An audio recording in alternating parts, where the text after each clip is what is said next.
Insoutenable, la douleur déborde. Des cris maternels ci et là, comme un hymne de l'horreur entonné.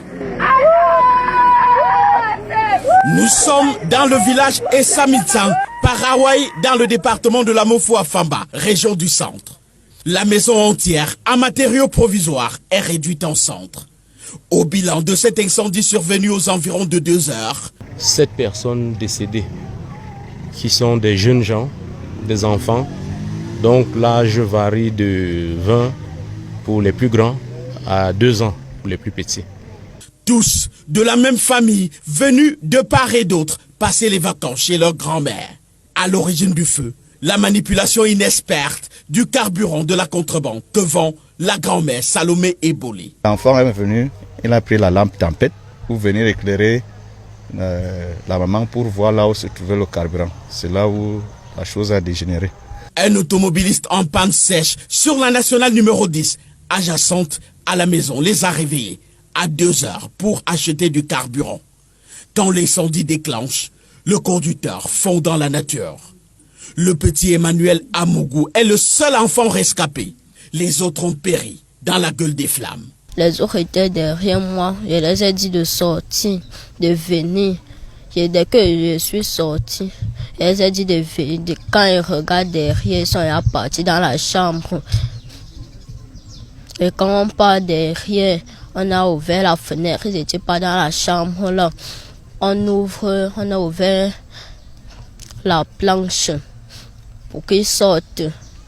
Une personne voulait sortir et il est calé là, le feu lui est coincé. Le petit avec sa grand-mère se battent seul en vain au cœur de la nuit pour sauver les enfants restés à l'intérieur.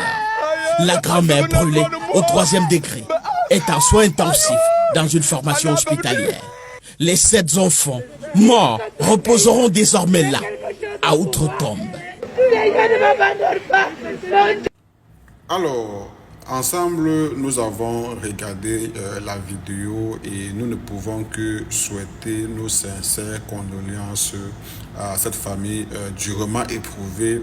Perdre 7 membres de sa famille en un seul jour et dans des circonstances comme celle-ci, vraiment ça fait tellement mal.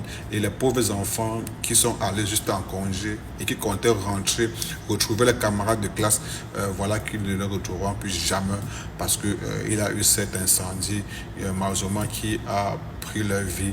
On ne peut que dire que les âmes reposent en paix. Et je m'interroge, je me pose une question, qu'est-ce qui se passe au Cameroun en ce moment? Parce que là, vraiment, je ne comprends plus rien. À chaque moment que tu te connectes au Cameroun pour avoir des informations du Cameroun, si ce n'est pas l'accident de route qui a pris la vie de 2-3 personnes, c'est les camions qui sont renversés, les camions qui prennent feu, les maisons qui se brûlent, les terrains qu'on discute. Je me demande, est-ce que le Cameroun a encore un patron? On ne sait pas trop, mais vraiment trop d'événements malheureux se passent en ce moment au Cameroun et je m'interroge, bien que je n'ai pas de réponse, mais ici, on ne peut se pencher sur le cas de cette maman qui aujourd'hui est endeuillée parce qu'elle a perdu ses 7 enfants.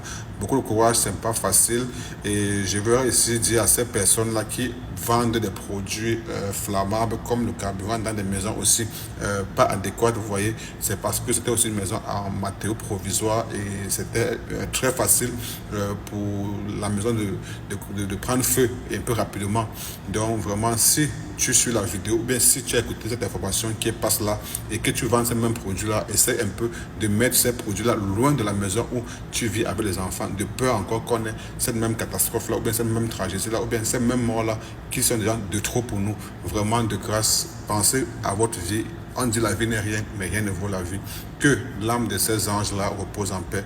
Ils n'ont pas voulu, ils sont partis juste en vacances. Comme tous bons enfants vont en vacances, malheureusement, ils ne rentreront plus retrouver leurs camarades de classe. Courage à la famille.